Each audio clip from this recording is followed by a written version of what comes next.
Bonsoir à tous, bienvenue dans le 23h de Gabon Télévision. Voici les titres de ce journal. Dépistage du VIH-Sida en milieu scolaire. Les sondages viennent d'être dévoilés par les services du Programme national de lutte contre les IST et le VIH-Sida. C'était au cours d'un atelier de restitution et de validation du dit sondage. Doit-on s'inquiéter du taux de contamination de cette pandémie en milieu scolaire? Ruth Mignolet vous donnera tous les chiffres dévoilés par cette étude. Les universités et grandes écoles du Cameroun en opération de charme au Gabon, réunis au sein du FUGEC, le Forum des universités et grandes écoles du Cameroun. Les responsables viennent de lancer la deuxième édition de leur mouvement en zone CEMAC. Après N'Djamena l'année dernière, le tour est revenu à Libreville de recevoir ce mouvement de marketing qui vend la destination Cameroun en matière de formation et d'encadrement pédagogique des étudiants. Enfin, une bonne nouvelle pour la lutte contre le chômage des jeunes. Plus de 3 milliards de francs CFA provenant du 11e Fonds européen de développement dédié à la société civile vient d'être mis au profit de cette lutte par l'Union européenne. L'accord a été conclu ce jour au cours d'une signature de convention entre l'Union européenne et l'État gabonais. C'est tout pour le sommaire. Bonsoir et bienvenue à tous. Je vous le disais en titre, les résultats du sondage sur le VIH-Sida en milieu scolaire viennent d'être dévoilés aujourd'hui au cours d'un atelier de restitution et de validation organisé par les services du Programme national de lutte contre les IST et le VIH-Sida. Que disent les chiffres? Éléments de réponse avec Ruth Mignolet et Cédric Zengdo. Dans le cadre de l'intensification de la lutte contre le VIH-Sida, le Programme national de lutte contre les infections sexuellement transmissibles est organisé durant 2 jours en novembre 2018 grâce à l'appui financier de l'UNICEF, un sondage auprès des élèves en vue de mettre en place des points de dépistage anonymes et volontaires en milieu scolaire. La question du VIH se présente et s'impose à nous tous avec acuité. Dans un contexte où les changements suscitent des appréhensions, un contexte où les choses évoluent et que nos enfants subissent des frasques de la société. Les enquêteurs ont visité 11 établissements scolaires, dont 7 du secteur public, 2 du secteur privé d'utilité publique et 2 du secteur privé confessionnel. Non, l'éducation nationale a d'abord un premier problème au départ.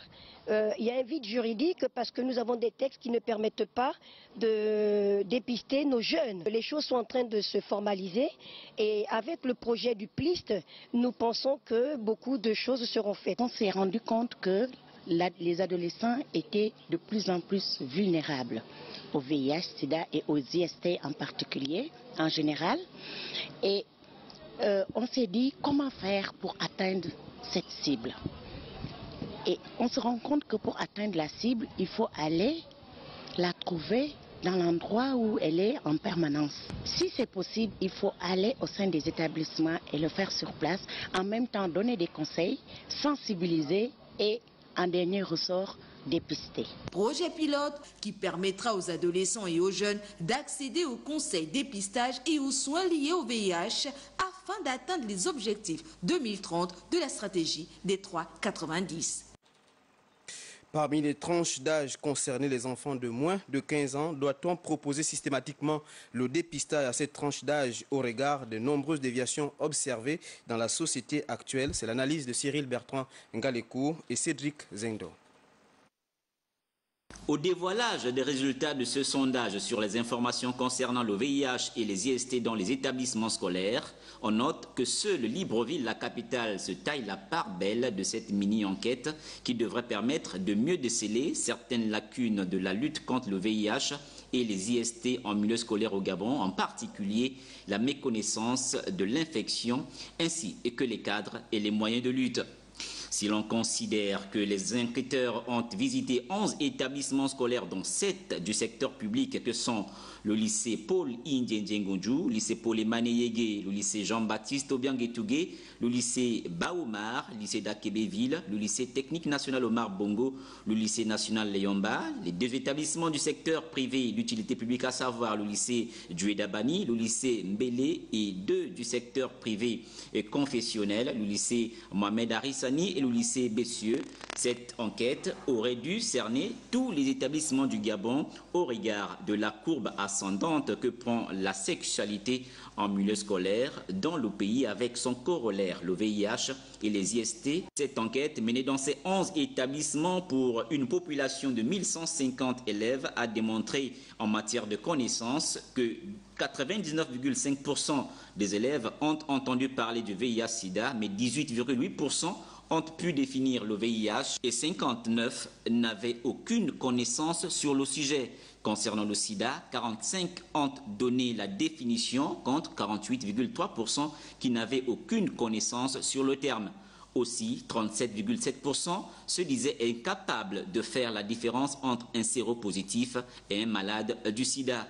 Il y a donc une nécessité pour les pouvoirs publics d'élargir ce genre d'enquête sur l'ensemble du territoire national. Autre problème, et pas de moindre, en milieu scolaire, la traversée de la chaussée pour les enfants au sortir des cours. Quelle sécurité pour ces enfants qui traversent la chaussée sans être accompagnés par un adulte? Une problématique entière qui interpelle les responsables d'établissements et les agents de sécurité. C'est le constat de Betty Anzembe et Médard Ngeng. Aucun adulte pour prêter main forte à ses élèves qui visiblement tentent de traverser la chaussée. Hérold se prête à cet exercice chaque jour, élève en classe de 6e, du haut de sa dizaine d'années. Je traverse la route seule. Il n'y a pas de policiers qui m'aident à traverser. Il n'y a pas de surveillants. J'ai peur de traverser la route seule. Je regarde à gauche, à droite. Depuis le début des classes, la présence des agents de sécurité se fait de plus en plus rare aux abords des établissements scolaires. Ces derniers ont pour mission non seulement d'assurer la protection de la population, mais aussi la traversée de la chaussée par les écoliers à la sortie des cours. Comme l'autorité du lycée s'étend aux environs de 100 mètres, donc on est obligé de les faire traverser la ruelle, surtout les plus petits. Et c'est ce qu'on fait à chaque fois qu'ils terminent les cours, ou de 13h jusqu'à 18h. Si celui qui a commis l'accident fuit, on relève juste la plaque, voilà, et on appelle la police et communique. Ces apprenants hors de leur lieu d'apprentissage sont exposés à plusieurs dangers, notamment les accidents de circulation. La présence des agents de force de l'ordre à proximité de ces établissements est plus que nécessaire. Parlons à présent de reproduction et bien au nombre des maladies qui paralysent le bon fonctionnement de la grossesse au 3e trimestre. Au point de menacer les vies de la mère et de l'enfant se trouve l'hématome rétro-placentaire. De quoi s'agit-il exactement? Suivons cet extrait préparé par Comfort Olga Okenkali et Tanguy Tsaka. Il s'agit d'une collection de sang qui se développe derrière le placenta. Autrement dit, c'est un décollement d'un placenta qui est correctement inséré à l'utérus et de ce fait favorise un gros caillot de sang entre son insertion et le placenta lui-même. Il faut rappeler que le placenta, c'est un organe d'échange. C'est l'organe qui favorise les échanges entre le fœtus et sa maman. Pour les cliniciens, lorsqu'on examine ces femmes-là, l'utérus a une consistance dure, une consistance de bois. C'est un utérus contracturé dur. Et puis il y a des saignements. Mais ces saignements ne semblent pas inquiéter puisqu'ils ne sont pas abondants, c'est des saignements noirâtres. Par contre, il faut agir pour que le pronostic de la mère ne soit pas engagé. La plupart du temps, dans le grand service d'obstétrique du Gabon, le CHL, où j'ai longtemps séjourné, je ne me souviens pas avoir récupéré un bébé à la suite d'un HRP, dans la mesure où la plupart des HRP étaient diagnostiqués un peu tardivement. Si vous avez une patiente hospitalisée, pour toute autre raison, et qui vous développe un HRP en pleine hospitalisation, que vous le traitez rapidement, vous pouvez avoir la chance de récupérer l'enfant. Cette note triste du journal décédé le 12 novembre dernier, le programme des obsèques de notre confrère Paulin Siaki, journaliste à la rédaction de Gabon Télévision, est établi comme suit. Demain, jeudi 28 novembre à 11h sortie, exposition du corps à SAF et 14h départ à la gare d'Ovendo pour Koulamoutou via l'Astourville. Samedi, inhumation au cimetière familial de Bambomo. L'association Mout qui lutte contre les violences faites aux femmes a organisé une marche pour donner sa voix dans cette lutte. C'était à l'occasion de la journée dédiée à la lutte contre les violences faites aux femmes, célébrée il y a quelques jours à travers le monde. Compte rendu, Georges Kombila, image amateur. Une marche de soutien à l'endroit des femmes victimes de violences, initiée par l'association Moued à l'occasion de la journée internationale de lutte contre les violences faites aux femmes. Je soutiens l'association Moued pour ce genre d'initiative. Je venais à peine de prendre part et que nous allons de l'avant. C'est une bonne chose que Moued pense aussi à Tchubanga. On va adhérer à l'association pour en savoir encore un peu plus. Les rues de la capitale provinciale d'Anyanga bondent de monde pour dire stop à la marginalisation de la gente féminine. Une marche qui intervient quelques jours après l'installation du nouveau bureau de ce regroupement associatif. Il faut dire que les discriminations faites à l'égard des femmes et les violences sont un fait réel. C'est pourquoi Moued combat pour éradiquer ce fléau. Et Moued ne peut pas combattre seule si elle n'a pas les membres qui l'accompagnent dans cette lutte. La présidente de l'association Moued a marqué sa satisfaction quant au bon déroulement de cette marche. La femme ninoise est réceptive au message que nous véhiculons. Elle a besoin d'être édifiée sur les différentes formes de violence pour qu'elle puisse prendre conscience des réalités dans lesquelles elle vit. La remise des cadeaux aux familles démunies a constitué la boucle de cette marche, laquelle a regroupé près de 250 femmes. La forte pluviométrie de ces derniers temps a entraîné plusieurs inondations à Libreville et dans plusieurs villes du Gabon. Certaines de ces inondations, surtout dans les zones urbaines, sont parfois causées par l'incivisme des populations. Les ordures ménagères et industrielles déversées au quotidien dans les canaux d'évacuation de ces eaux les bouchent et entraînent la résurgence des inondations. Voici le constat de Marie-Chantal Ndong et Rodolphe Lembonda. Construits pour la canalisation des eaux pluviales et eaux usées, ces canaux et buses à leur livraison par les pouvoirs publics il y a quelques années étaient de bonne qualité et flambant neufs. C'est voilà quelque chose de son contraire tout à fait, parce qu'on ne sait pas pourquoi ils se réclament qu'on est inondé tous les jours on est inondé et l'État vient de faire des travaux d'aménagement des bassins versants et ils disent bravo et c'est les mêmes qui viennent encore rejeter tout, regardez les congélateurs, les frigidaires, les ventilateurs, tout est là et c'est pas le travail de l'État, l'État c'est nous-mêmes. Les ordures ménagères et déchets industriels déversés par la population dans ces voies de canalisation obstruent encore aujourd'hui les eaux de ruissellement. Quand il n'y a pas de ce poubelle-là, ils ne se sentent même pas à l'aise. Et ils ne se soucient même pas de la population qui se retrouve un peu plus bas. Et quand ils trouvent que la poubelle est pleine, et ils viennent encore allumer le feu pour pouvoir un peu diminuer la poubelle. Et la fumée qui vient dans les maisons, ceux qui sont asthmatiques se retrouvent vraiment, n'arrivent même plus à respirer et l'air est pollué. Et nous qui sommes victimes, il y a des rats qui reviennent avec la saleté, reviennent dans nos maisons, ouvrir les cafards, ouvrir nos marmites et demain après on vient encore manger de la nourriture, on se dit qu'encore c'est l'État qui laisse les rats. Mais qu'est-ce qu'on veut? On ne voit pas quelque chose de son contraire, mais vraiment, j'attire l'attention de la population. Prenons conscience de l'environnement. C'est nous, c'est nos enfants demain. Ces lieux de passage des eaux de pluie deviennent les sites de dépôt d'ordures. À certains endroits, on se croirait à la décharge publique. Chaque riverain est tenu de garder en état de salubrité sa concession pour un environnement sain. Actualité des institutions. À présent, la réunion du bureau et la conférence des présidents ont tenu leurs assises ce matin du côté de l'Assemblée nationale. À l'ordre du jour de ces deux réunions, le point sur les travaux législatifs et la reprise en perspective des questions au gouvernement. Le compte rendu de Jean-Rodrigue Bigoudou et Tim Boulende. Essentiellement à l'ordre du jour de cette réunion du bureau de l'Assemblée nationale, présidée par le responsable de l'institution, Faustin Boukoubi, le point sur les travaux législatifs et les perspectives. Sur le point des travaux, il ressort que 11 textes sont sur la table des honorables députés, dont 7 sont en cours d'examen. Ce sont entre autres le projet de loi portant réglementation du secteur tourisme en République gabonaise qui fait l'objet d'une commission ad hoc, le projet de loi de règlement gestion 2018 et le projet de loi de finances exercice 2020, 4 autres textes étant en attente d'examen. Répondant ensuite à la préoccupation des populations habituées aux questions au gouvernement, Le président Faustin Boukoubi a souligné l'impérieuse nécessité de répondre à cet exercice républicain, la procédure revue passant désormais du mode de questionnement oral aux questions écrites. Nonobstant des soucis d'ordre organisationnel, les honorables députés ont adressé 34 questions écrites au gouvernement depuis le 20 septembre dernier, dont 9 ont reçu des réponses.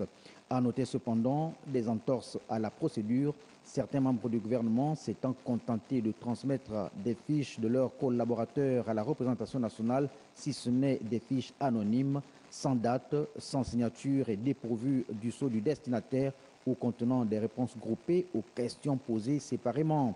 Des manquements déplorés par le bureau de l'Assemblée nationale. Sur cette attitude qualifiée de méprisable par la conférence des présidents, le ministre en charge des relations avec les institutions constitutionnelles, Denis Mekamne, a souligné sa désolation et celle du gouvernement, tout en rappelant que cela ne saurait être un manque de considération à l'endroit de la représentation nationale, mais que cela pourrait émaner de l'ignorance des procédures. On en vient à cette signature de contrat, enfin une bonne nouvelle pour la lutte contre le chômage des jeunes. Plus de 3 milliards de francs CFA provenant du 11e fonds européen dédié à la société civile vient d'être mis au profit de la lutte contre le chômage des jeunes par l'Union européenne. L'accord a été conclu aujourd'hui au cours d'une signature de convention entre l'Union européenne et l'État gabonais. Les détails avec Mirandangue et Richard Mobiwa. Une thérapie de choc, c'est la solution que propose le Premier ministre gabonais Julien Kogebekale pour endiguer la problématique du chômage qui gangrène la jeunesse gabonaise. Le développement de l'auto-emploi est une partie de la réponse à la problématique du chômage et la prise en main par les nationaux des clés de notre économie. Autonomiser notre jeunesse, c'est également refuser que ceux-là même qui ont de l'énergie à revendre et des rêves à poursuivre soient réduits à l'impuissance et à l'assistanat. Plus de 30% de la jeunesse gabonaise en âge de travailler est au chômage. Les fonds d'une valeur de 5 millions d'euros, soit plus de 3 milliards de nos francs, alloués par l'Union européenne, permettront d'appuyer des projets relatifs à la formation professionnelle. Notre appui permettra aux bénéficiaires de mieux saisir les opportunités d'emploi dans leur communauté et leur ville, de devenir plus autonomes financièrement, de savoir mieux répondre à la demande des entreprises ou encore de développer des compétences et connaissances spécifiques dans le secteur qu'ils auront choisi. Il faudra s'appuyer sur des partenaires fiables et résolus si nous voulons parvenir à former sur 3 ans 14 840 jeunes âgés de 16 à 35 ans à des métiers professionnels, à l'éducation financière et à l'employabilité et l'entrepreneuriat dans les lycées techniques, les centres de formation professionnelle et universités à travers les incubateurs. Le Premier ministre a invité les parties prenantes à faire bon usage de ces finances pour assurer la réussite de ce programme. Une autre signature, cette fois des avenants au contrat d'exploration et de partage de production hier au ministère du pétrole entre l'État gabonais et la société chinoise Senouk. Cette signature porte sur les champs pétroliers découverts en mer profonde par l'entreprise Senouk. Compte rendu, Jean de Dieu Ogom Ngombi et Jean-Pierre Moussouami. Ces accords signés entre le ministre du pétrole Noël Mbumba, son collègue de l'économie Roger Orunomba et l'opérateur chinois Sinop sont axés sur les permis d'exploration des blocs pétroliers BC9 et BCD10 retrouvés en mer profonde. Nos rapports, surtout le rapport qu'on a avec les pays qui nous hébergent, est très très important pour nous. Car nous croyons que c'est grâce à ça qu'on peut dégager les résultats que nous attendons. Le gouvernement, par l'entremise du ministère du pétrole, attend beaucoup de ce partenariat. L'État gabonais veillera pour que non seulement nous puissions vous accompagner comme cela se doit, de pouvoir développer, faire des forages d'appréciation, faire de l'explo, faire des forages d'appréciation pour pouvoir augmenter le potentiel à la fois peut-être de gazier qui a déjà été découverte et pourquoi pas le potentiel en huile que nous pensons par rapport à ces 2 blocs. Sinop marque ainsi sa volonté de participer au 12e appel d'offres sur les contrats d'exploration et de partage de production. C'est l'illustration que notre bassin sédimentaire intéresse les investisseurs et nous sommes pour nous, en tant que membres du gouvernement, satisfaits de cette collaboration souhaitée par le chef d'État qui voudrait que nous puissions développer notre portefeuille de partenaires. 2 semaines auparavant, cet accord de principe a été conclu à Cape Town en Afrique du Sud lors de la 26e édition de l'Africa Oil Week par ce partenaire chinois, Sinok, avec le ministre gabonais du pétrole.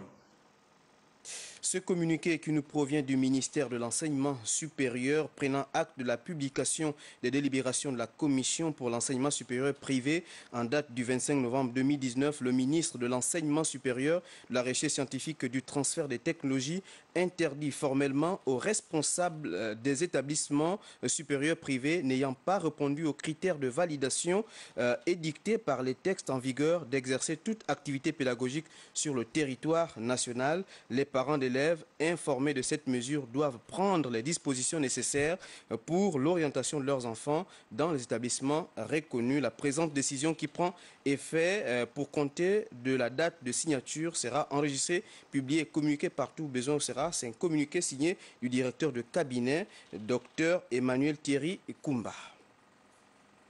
Toujours dans l'enseignement supérieur, ouverture ce matin de la 2e édition du Forum des universités et grandes écoles du Cameroun en zone CEMAC, une rencontre qui a permis aux responsables des universités et grandes écoles de la CEMAC de mutualiser leurs compétences pour un meilleur encadrement pédagogique des étudiants. Voilà, cela en présence des responsables des universités et grandes écoles gabonaises. Reportage Pélagie Mbouimba et Bertin Osaga.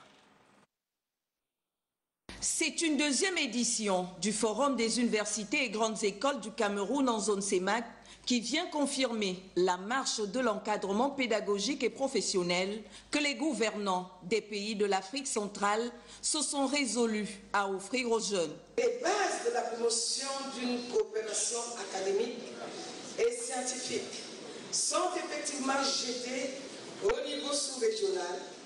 Il convient aujourd'hui d'instaurer une véritable synergie entre les universités et grandes écoles de notre sous-région afin que celles-ci évoluent ensemble. L'avenir de nos États en dépend. Et aujourd'hui, nous avons constaté que les populations gabonaises veulent résolument s'orienter vers des grandes études supérieures qui pourraient les amener à avoir de la compétence et changer, améliorer la vie des populations. Le FUGEC est une plateforme adéquate qui permet aux institutions universitaires et grandes écoles d'élargir leurs horizons, d'où le choix du Gabon.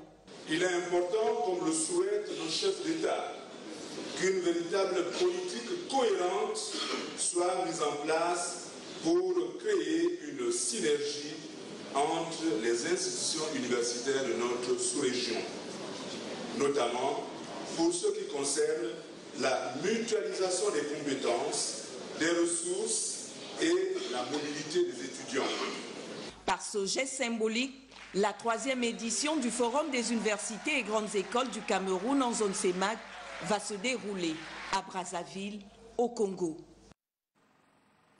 Voilà, c'est la fin de cette édition d'information. Merci à vous tous qui nous suivez nombreux à travers le Gabon, particulièrement à Mamania et à Lambaréné. J'espère vous retrouver demain quand il sera 23h. Passez une agréable nuit. À demain.